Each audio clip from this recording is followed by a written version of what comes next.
नुकताच महाराष्ट्रामध्ये चर्चेत असलेला मुद्दा म्हणजे स्टार प्रवाह वाहिनीवर सुरू असलेली मी सावित्रीबाई ज्योतिराव फुले ही मालिका. ही मालिका लवकरच TRPच्या कारणानं बंद पडणार आहे असं काही जाहीर करण्यात आलं. जशा पद्धतीनं माहिती पडलं की मालिका 14 जूनपासून बंद पडणार आहे, तसं संपूर्ण महाराष्ट्रामधून वेगवेगळ्या प्रेक्षकांच्या आपापल्या प्रतिक्रिया यायला लागल्यात आणि समाज माध्यमांवर काही लोकांनी प्रतिक्रिया देणं सुरू केलं. कॉमेंट्स असो किंवा काही व्हिडिओज असो, हे सगळे यायला लागलेत. मग अशा वेळी मालिका बंद पडण्याचं कारण काय? कारण संपूर्ण महाराष्ट्रामधून जर ही मालिका पाहिली जात आहे तर TRPचं नेमकं कारण आहे का याच्यामागे? मग याच्यामध्ये स्टार प्रवाह वाहिनी यांना महाराष्ट्रामध्ये होत असलेलं प्रबोधन जे आहे तर त्या ठिकाणी आर्थिक फायदा महत्त्वाचा वाटतो आहे का? मग यामध्ये एक महत्त्वाचं असेल की स्टार प्रवाह वाहिनीने कुठेतरी आपला आर्थिक हित बाजूला ठेवून महाराष्ट्रामध्ये होणारं समाज प्रबोधन यावरती लक्ष केंद्रित केलं पाहिजे. कारण महात्मा ज्योतिराव फुले आणि सावित्रीबाई ज्योतिराव फुले यांचे जे समतावादी विचार आहेत ते घरोघरी जाऊन पोचणं आज नितांत गरजेचं आहे. कारण महात्मा ज्योतिराव फुले यांचा 220 जन्मशताब्दी वर्ष आपण साजरी करतो आहोत आणि या वर्षामध्ये जर हे असं दुर्दैवी त्यामध्ये घडत असेल की मालिका बंद पडण्यापर्यंत, तर हे घातक आहे महाराष्ट्राच्या सांस्कृतिक आणि वैचारिक परिवर्तनासाठी. जर आज आपल्याला महात्मा फुले यांच्या विचारांची गरज असताना आपण या मालिका बंद पाडत असू तर त्याच्या मागचे कारणं काही वेगळी आहेत का? या मालिकेवरती आरोप घेतला जातो की मालिका जातीयवाद पसरवते. परंतु आपण जर दररोज ही मालिका बघत असाल तर लक्षात येईल की यामध्ये जातीयवादाचे सारखे प्रकरण कुठेही दिसून येत नाही. या मालिकेमध्ये प्रमुख भूमिका करणारे खासदार डॉक्टर अमोल कोल्हे हे कारण आहेत का नेमकं या मालिकेला विरोध करण्याचं? हे सुद्धा प्रश्न उपस्थित केले जातात.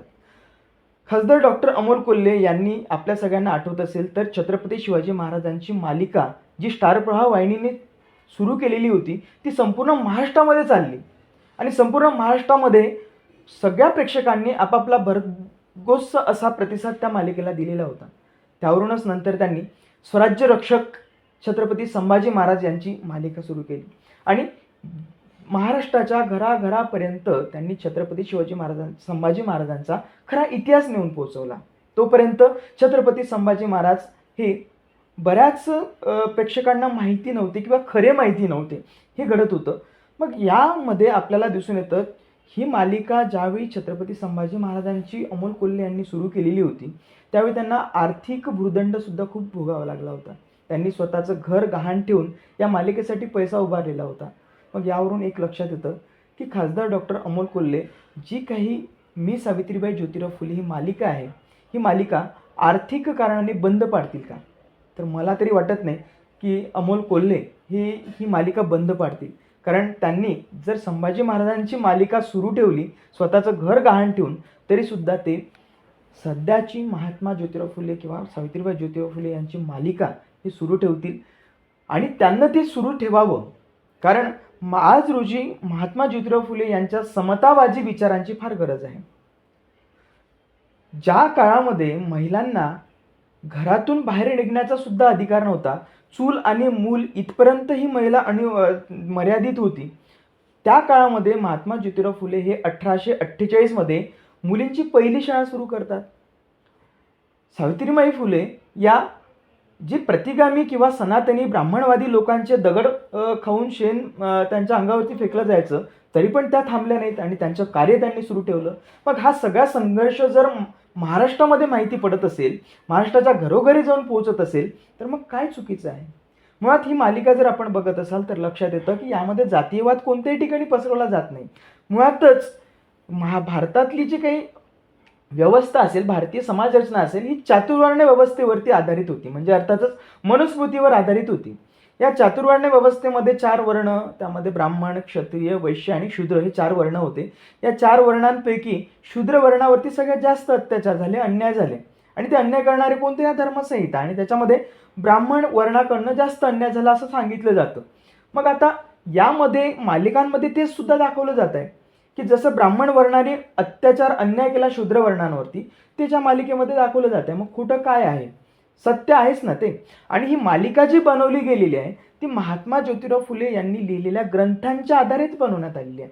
त्यांचा सार्वजनिक सत्यधर्म किंवा त्यांचा जो ग्रंथ आहे गुलामगिरी आणि शेतकऱ्यांचा आसूड, या ग्रंथांच्या आधारितच ही मालिका बनवण्यात आलेली आहे. कारण महात्मा फुले यांचे विचार हे प्रखर होतेच. त्यांनी प्रतिगाम्यांना अतिशय जबरदस्त रीतीनं त्यामध्ये प्रहार केला त्यांच्यावरती. मग हे सगळं असताना सुद्धा ही मालिका का बंद काढली जाते आणि याच्यामागे कोण आहे? तर एका अर्थाने म्हटलं जातं याच्यामध्ये ब्राह्मणवादी विचारांची लोक आहेत. आता ब्राह्मणवाद लक्षात घ्या, हा ब्राह्मणवाद म्हणजे कोणत्या एका पर्टिक्युलर जातीला बोललं जात नाहीये, ब्राह्मण जातीला बोललं जात नाहीये. कारण महात्मा ज्योतिराव फुले यांना मदत करणारे खुद्द ब्राह्मण समुदायाचीच लोक होती, जे की त्यांच्यासोबत सहकारी म्हणून काम केलं. त्यांना मदत केली. तात्या भिडे अक्षरशः त्यांच्या वडिलांचा विरोध असताना सुद्धा त्यांनी स्वतःचं घर, वाडा हा मुलींच्या पहिल्या शाळेसाठी दान केला किंवा सुरू करायला जागा दिली. हे सगळं असताना सुद्धा हे का होते आहे, या मालिकेला विरोध का होतोय? ही मालिका कोणतेही जातीवाद करत नाहीये, ब्राह्मणांना कुठेही विरोध करत नाहीये. उलट या मालिकेमध्ये काम करणारे किंवा कलाकार जे आहेत ते सुद्धा ब्राह्मण जातींचे आहेत. आता मुळात जातींवरती तर बोललं नाही पाहिजे, परंतु हे लक्षात घेतलं पाहिजे, ही मालिका कुठेही जातीवाद पसरवत नाही, तर महात्मा ज्योतिराव फुले आणि सावित्रीबाईंचा खरा संघर्ष समाजापुढे आणते आहे. म्हणजे या म्हणून ही मालिका सातत्याने सुरू असली पाहिजे. आणि खासदार डॉक्टर अमोल कोल्हे यांना मी आवाहन करतो की त्यांनी नक्कीच ही मालिका सुरू ठेवावी. आणि स्टार प्रवाह वाहिनीला विशेषतः यामध्ये आवाहन करेल की त्यांनी ही मालिका आपल्या वाहिनीवरती सातत्यानं सुरू ठेवावी आणि चालवावी. या ठिकाणी आर्थिक फायदा पाहू नये आणि कोणत्याही दबावाला बळी पडू नये. धन्यवाद.